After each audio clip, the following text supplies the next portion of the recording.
IHP Media, la chaîne qui vous édifie.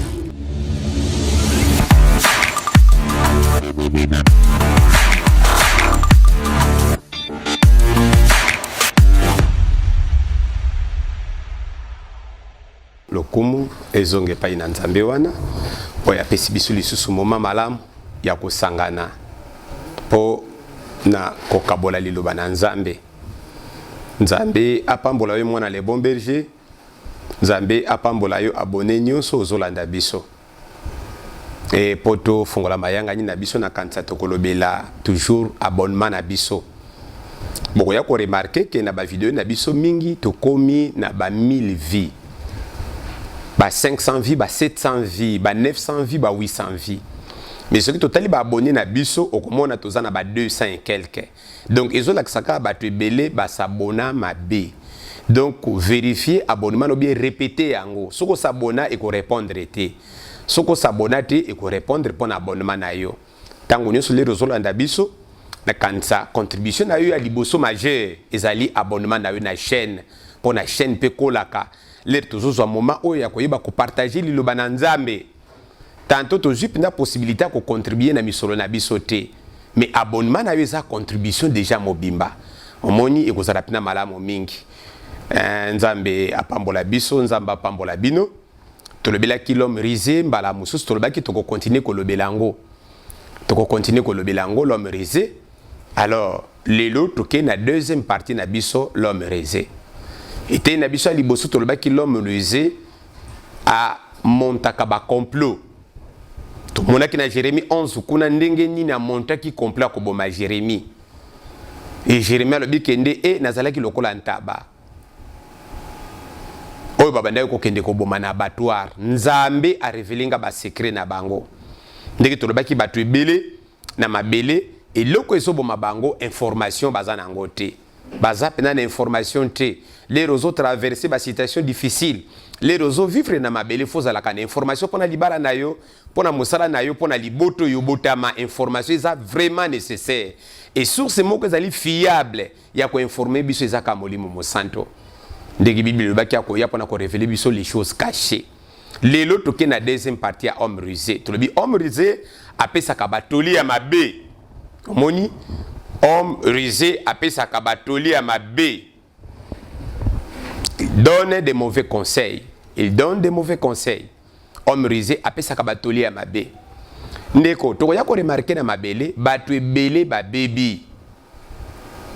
Pona ba conseil ya mabe.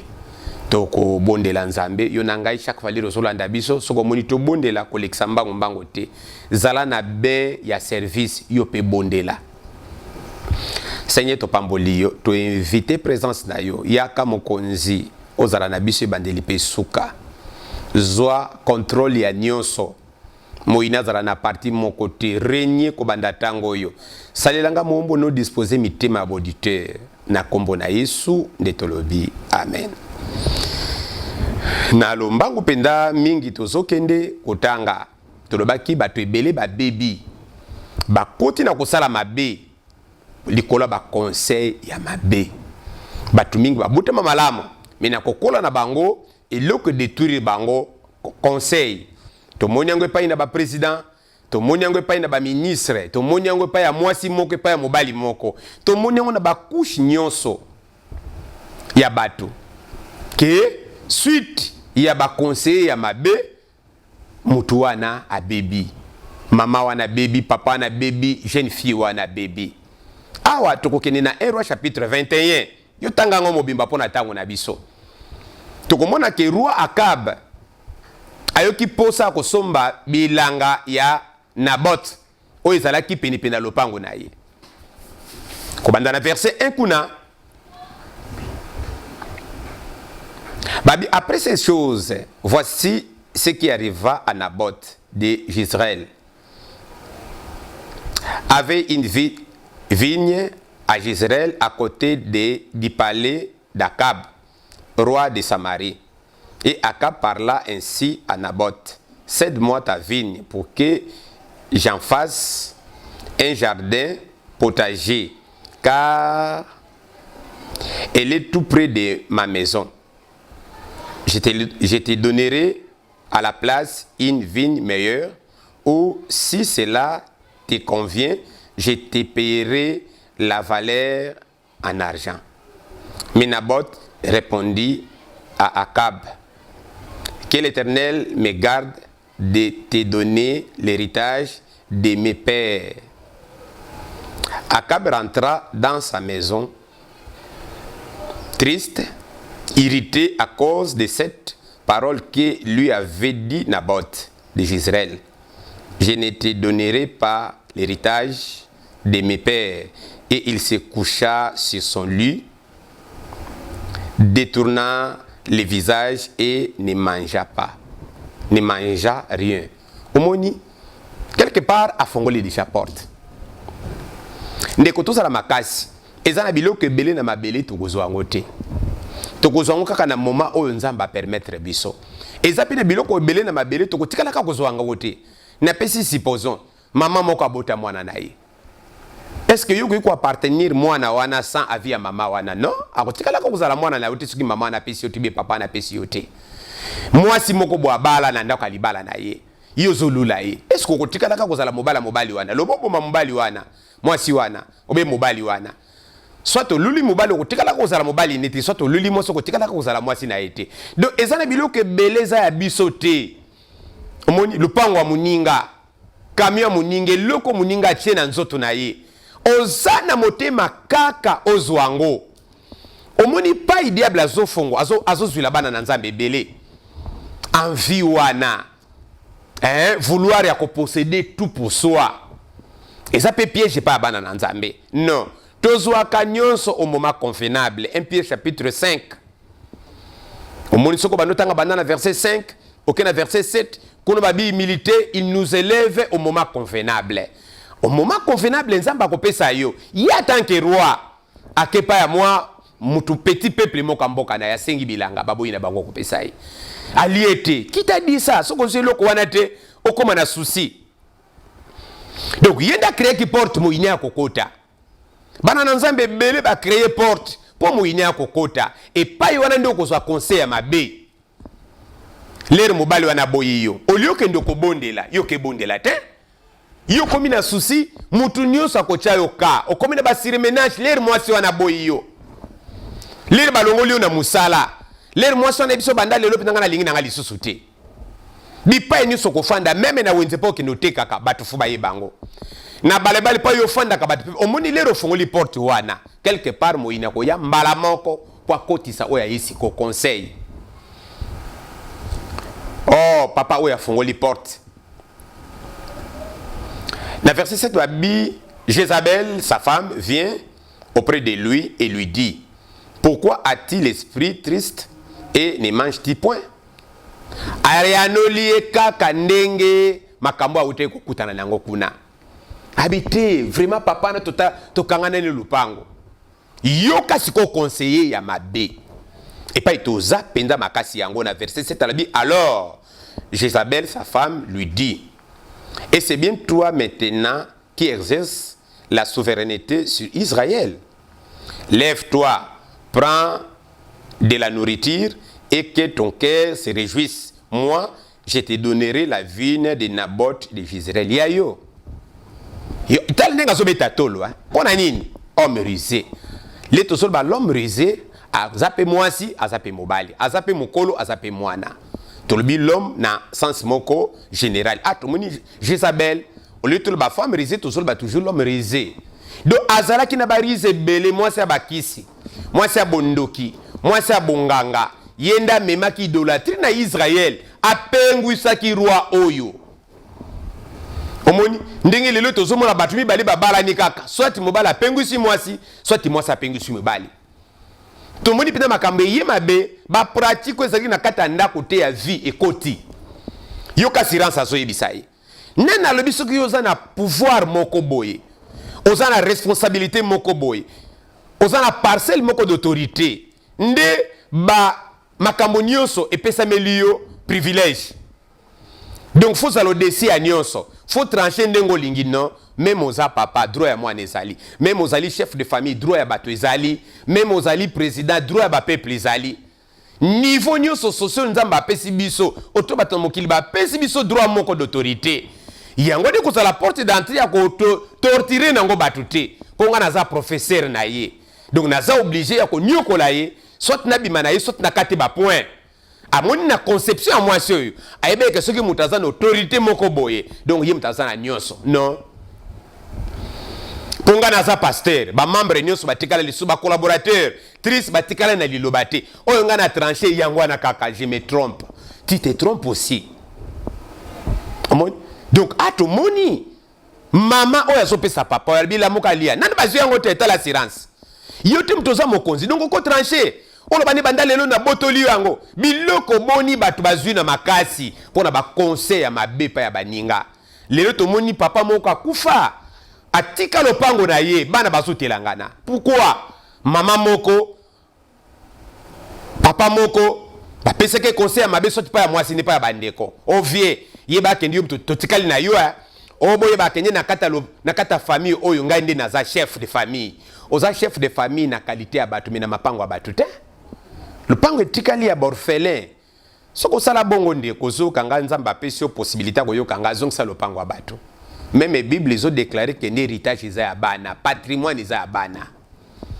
papa moko aboti bana na ye ya bana ya ndeko te soki ndeko kotikala nango oyo apesaki bino oyo apesaki bino te tanto bokokopere na bana soki baza na posa kopesa bino quelque chose bapesi bino soki te mpo bino boza banoko te mpo bino boza bapapa kulutu te ale bokaparetre nyonso oyo eza na maboko na biso te loba bokabolela bango soki trouble ezali zongisa ya bato eza ya yo te donc bato ebele lere afongoli porte epai conseil ya mabe ebandi okota ndeko na koyebi so soko oza dessine eloko moko tourner regard epai na nzambe même message ezoswa yo tourner regard epai na nzambe bana na nzambe mpona nini tozofungola baporte okokende kobeta masolo ne pa n'importe qui kino akomemo na nzela mabe mpo motu lere azalaka desi na domaine moko kondima ne kitaka motema ne kotaka na bapalpite azalaka pre ya kosakrifie nyonso mpo abutili kaka na résultat oyo aza nango mposa wana otika nzambe apambola yo assuré ye ndenge wana alors tokosote mpo tokende na verset 15 pardon na verset 15 te toza nano kaka na verset 8 il écrivit au nom d'Akab des lettres qu'elle cela du sceau d'Akab et qu'elle envoie aux anciens et aux magistrats qui habitaient avec Naboth dans sa ville. Voici ce qu'elle écrivit dans cette lettre. Publiez un gène, placez Naboth à la tête du peuple et mettez en face de lui des méchants hommes qui déposeront ainsi contre lui. Tu as maudit Dieu et les rois. Et puis, menez-les dehors, lapidez-les et qu'il meurt. Oh, quelle pensée, talarise, ya homme risé, a fabriqué conseil, pas ya mobali nae, alabita la plante aux huiles, yondi makaka, to koma mukanda, mobala pesi sote, so izake pa mobala, komi mukanda na komba mobala, beti na suma kamunyoso, oh ba mima Naboth, kuna bache na liboso, kuna pona kuposede kaka, vini abat, yoka conseil. Bakosile makambo, bazu les dévorien. Ndeko oza victime ya mensonge oza victime ya mensonge ya complot ya bakumonte ya homme risé priez Dieu komiti kate ote mwana na moto bapesaki yenga po funa mipesa tala Jésus amikabaki pona ko se sacrifier pona yo nanga tobika yo komikaba po bikisa banani no yo fo bondela nzamba justifie telema ba homme risé fo bakanga minoko na bango ko kantate mikolo na mikolo tala landa histoire oti na C 21 tanga 22 tanga 21 mobimba okomona sor na bango balia biloko na bilanga wane ya kolala te etelema bango na libumu barenyete na kata bilanga wana bakufa loi établie bima na bana na bango omoni pourquoi basailaki rise bazwaki na rise babotolaki na rise tika nzamba rembourser yo eloko nyonso omriza sala lokola likita abotola yongo na makasi abotola yo papa ngai oyo papa no ya molimo oyo zino fele na kopeso please na bolingo na nzambe odela oyo papa linga kopesa yo omoni ezakaka kondima na yo na mama na papa to remplaçaka mbongo nzamba apesa yo ango babotola yo nini babotola ba misusu lopango bana bitike bazotelangana na kolokote de père ke bana lo bakozala na malédiction mais nzamba justice atelema asala de façon que apesa barofele wana lidusu o bakozela mbongo soki bobotola ke bango lopango moko basomba ta 10 omoni nzamba rembourser to moni balo y ba perdre lopango pona baki na kopesa mabele ali bota na ngai te c'est ko lele babomiye bayete aye koyebisa mobali na ye to telema lia mela na verset 15 yoka makamba zoloba. Lorsque Jézabel apprit que Naboth avait été lapidé et qu'il était mort, elle dit à Akab, lève-toi, prends possession de la vigne de Naboth de Jezreel qui a refusé de la céder pour de l'argent. Naboth n'est plus en ville, il est en vie, il est mort. Ba omrize ba pesaka ba conseil à mabe boya yekaka longola yekaka kopese lisusu te ndeko yo pozo yo kana mato ino pozo salela omoni pa yo komi lelo tolobi bana na nzambe bele ba bebi na Nombre chapitre 31 Moïse a tindi expédition ya bana Israël bakende ko beta ba Moabite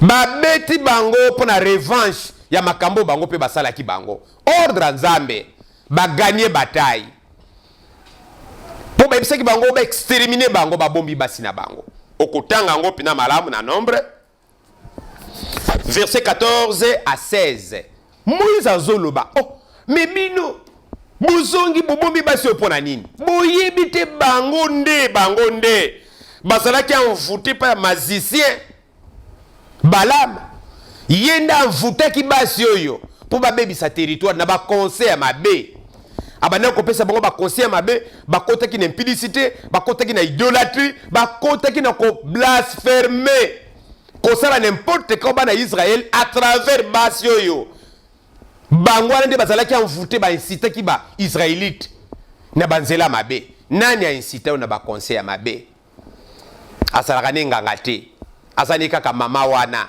tokende kaka tozwa okomona kaka yo moko soki tokoti okota omoni pa ba memayo ni bandelo komaki na somo omonaki bikeko obangaki mesiko obangaka lisute koma nzela na yo nani amemi yo na kokende na bavortement na makambo apasi na impudicité na koyiba okotaki musala malamu obande kobanga patron pe ba ordre musala osepeleki na salaire wana kitoko mais pour le moment moni epo komi kobimisaka biloko na ba brouette kopesaka ba client excédent okolanda bango na sima et komembelo nini po bible le surtout se contenter na salaire na biso tale pay omriza memio pona koyiba ko détruire ko bebisila yo ko longolelo makambo nyonso ya mabe et na ko expliquer lelo likambo moko amoke tala ki omrize eza problème du cœur tantôt eza la sorcellerie tantôt pesa la caractère à moto musa za omrize pona kindoki ndengi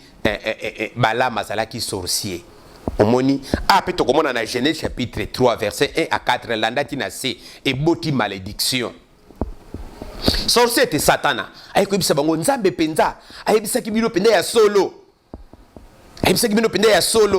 que nzete wabi oui ayebisaki dabi mais pas du tout omoni omrize to binini amemakarise akoyibiso vérité moko ondreza pena likamba solo mais ça melena mensonge uniquement pour azindisa yo uniquement pour longola yo mabe lera lobi pa ina Adam na Eve bakabwani na nzambe kufekoti na mokili kufekoti na libota no mwasi oyo balobaki no mobali na yo aza mobala vi na yo te tala ba faux prophète pa ba memi yo asa mobala vi na yo te ndenge za na fobi masiko bando longwa na libala wana so bénéficier na nini nzambe mutabimisa biso na mabala ndeko lere nzamba zoninga kosala eloko moko ya monene akoavertir yo na ba multisigne ezala ka dalevité papa bayebisaki okende mwasi na za mwasi avi na yo te surtout bana basi nde bazokoyela bamababe mwasi avi na yo te ochange mwasi lelo komi na combien de femmes okomi na basi boni omoni toyoka ki ba conseil à homme risé tolobaki esala milaka kaka 2 monsieur sa caractère songer pour na caractère na ye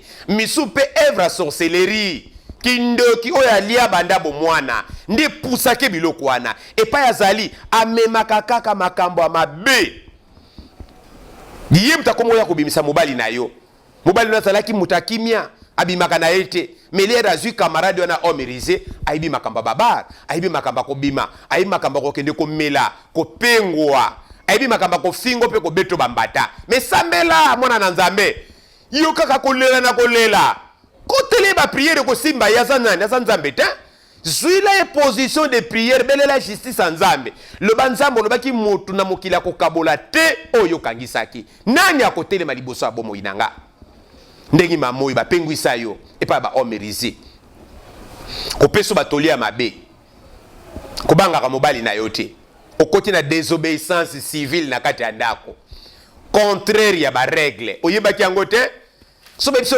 fanda ofandi telema otelemi loba olobi ale tika sikoyo ngana loba lelo esili te fanda na kofanda te olobi boy kanga munono moko omoni pa okomi ndako ebebi leri bozo bunda wana mabe wana ezokweli kola bana na bino malédiction continuaka porte wana bofungoli yango satana koti te abando lokela bino bana makamba malonge kozala te ndingi bozo sona bozana ba jeune ndingi bozo sona bozana ba jeune mama nani bo comprendre te leri makasi kosila buluki apui mabe ekoti nde omoni bakangi okindoki bayipa prophète moko aza faible bamoni papa na lichette na babi papa na bino mutaloka bino nzoka na maloba kaka ndingo bandai koloba soka za prophète moka akuba akoloba kende non aza sorcier ko bomba batu te bato bele bakabwana na baboti na bango pona makambo wana omoni mama wana lere ba pese matia mabe akomo bima libanda ndako amemi malédiction na ndako te akomo sala makambo ko contraire na makambo oyo batindi ko banga kete soki azui yo pezwa nana ebiso soki mobala azwa ki mbanda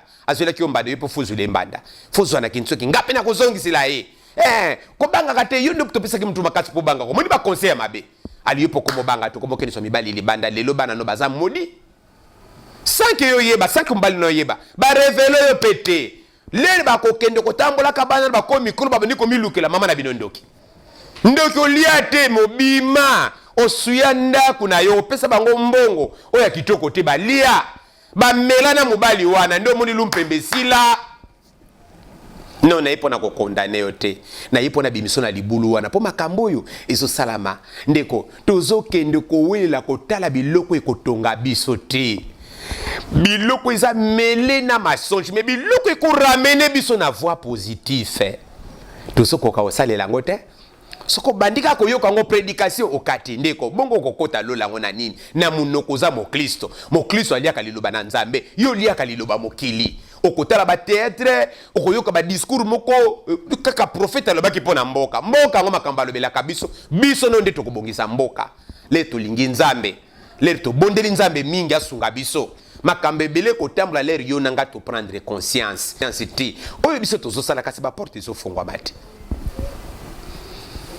tozo lela nzala biso na biso tozo fingana atana nto bundi na biso te ko ba mauvais conseiller makamba lokuta oyo ko baby sa réputation mboka na biso moyebe investisseur ba ya pe ezate bongo to kokende liboso ngo ndenge nini mboka kende kaka liboso na ba investissement bato basoka na musika bako ya ndenge nini balongoli yo pesa la boye pa bando sala bongo te to sala ndiko kokende liboso ndenge nini te la conscience wana molimo mosanta sunga biso basambeli to bonde la nzamba apesa ka conscience Ezekiel 36 Ezekiel 37 asala kama makambo na lolenge na ye mabondeli ya basantu Esaïe 62 batie biso tout autour à Jérusalem c'est la RDC et ça peut monde entier tout le bananzambe kino to convaincre ye atani sa sali à RDC lokola tongo nani akotelema soki nzamba lobi kende tongwa RDC etani ba Rwandais ba Angolais ba Gabonais ba Ougandais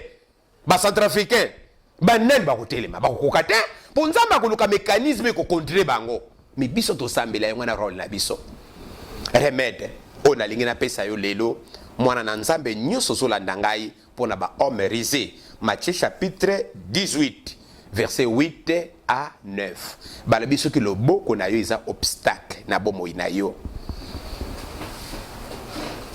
malamu okata yango soki koempêche po kota lola pour se retrouver na lola loboko ya ndambo mais okota no lola balobi soki lisu na yo eza obstacle po na yo po na bokonzi na likolo vuzuna yango lisu moko wana malamu kota mancho lisu moko loboko moko omoni na bokonzi na likolo ke osala na maboko mibale okende na enfer ezoloba nini kabonana moninga nyonso na systeme nyonso ne eloko nyonso ezomema séduction epai na yo mwana na nzambe eza pasi te sambela nzambe soki ozokoka te bakanga yo mpe na kisi te nsoka kikamarade mpe kangamaka bato na kisi surtout lero ozwi homme risé ya sorcier asalesa yo mwana mwasi wana mwana mobali wana moninga wana ya klase omonaka lokola soki oyo aza te yo vino efe katana obosana na nzambe na moninga wana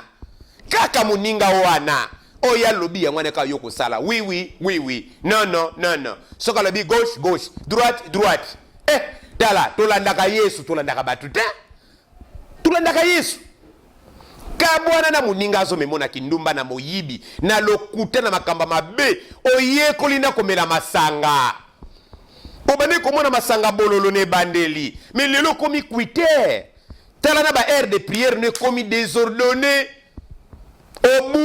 obungi ezaleka ba manifestation te bokeka baninga bazomela nga na melaka te lundi le mardi na melaka te mais olandelaka bango nini kabona na bango au fur et à mesure mutakotaka na mabe malembe azwaki mobali mbala libosa sali désobéissance civile na kati ndako na ye abimina mobali moko lera ya zolenga et puis 2 semaines 3 semaines akei na ngoli susute mais homme riza na mopanzine et sala ki onini yo kam to banga kati omona ki ngote est-ce que santaki ndenge nini longola ko banga omoni anzunzu muneli susu aziba nzunzu allez ate deuxième fois te troisième fois père sili o trompa ki mwasi nombala moko kakati homme rize muninga wana mabe amemio na libulu okoma ko boya lelo sikoyo kulala meme na ndako papa uza mwana na nzambe mama uza mwana na nzambe wapi nzambe na yo kabwana na ye muninga wana nyoso mabe telemela misara na ye kota mabondeli mwana oyo komi kofinga na mama na papa na bino ko manke kaka muninga wana akomemo na ba magasin partout oyekoli ko yiba te oyekoli ko yiba ngo libanda et pa ba homme risé okokota boloko ndire ko sakana mkolo moko na ba homme risé Psalm chapitre 1 lobili bisote lipambo likaka mais surtout kolanda ba homme risé tokozala bénité tokozala maudit tokozala lokola banzete lona mina lisobe ekauka mbumezate mais le tozobosa na biso nyonso toza ba Kristo pe tozosenge pai na nzambe wana tozwa otika nzamba pambola yo na telemele influence nyonso ya homme risé na vie na yo ezala neutraliser conseil nyonso démoniaque soki ezali na bondoki amemaka lolemo wana tiaka eloko na monoko mpona kozwa makanisi na yo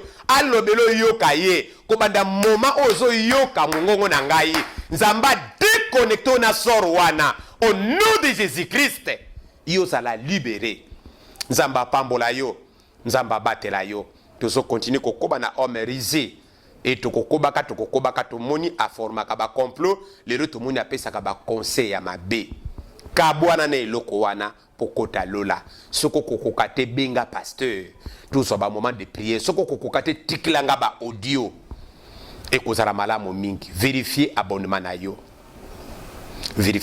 yo soko s'abonaki te s'abonner et pa ina yo mutu zosala ba proposition pa baninga ba s'abonaka nzamba pambola yo eza musala pasi obiso pe tozosala nzamba pambola yo akaniso ata na eloko moko tika nzambe apambola yo apambola libota na yo mobimba apambola nyonso ya yo na kombo na Yesu nde tolobi merci Seigneur. Rendez-vous na biso dimanche grand kilt sala pena makasi olanda biso ekozala pena malamu mingi tobondeli nzambe batela mokili mobimba okonzi sala grâce mata likolo na influence ba homme risé na ba conseil ya mabe pa na ba konzi ya mboka et pa na ba pasteur et pa na ba unisu bazoko détenir monopole à pouvoir neutraliser yango Seigneur bamoko na bamoko babika conseil ya molimo musanto pe ya ba homme droit ba homme sage pambura bandako ya bato ebebi kangisa yango lisusu na ba conseil ya bato ya mokili lakisi tozali nzambe mobali wana azalaki malamu abando fréquenter baninga bebi mwasi wana azalaki malamu abando fréquenter ba homme riza bebi mwana wana azalaki malamu abandi ko fréquenter ba homme riza bebi mokonzo reparaka ba irréparable pa bato na mokili bazokoka te tanda loboko no ya nguya Seigneur banda ko agir ko pesa degu na mitema na bato alamuka na tongo mokwazo ya degu ya miwana ya système wana mabeba la kisaki ye korona pamboli nzambo bandaki na biso po sugisi IHP Media, la chaîne qui vous édifie.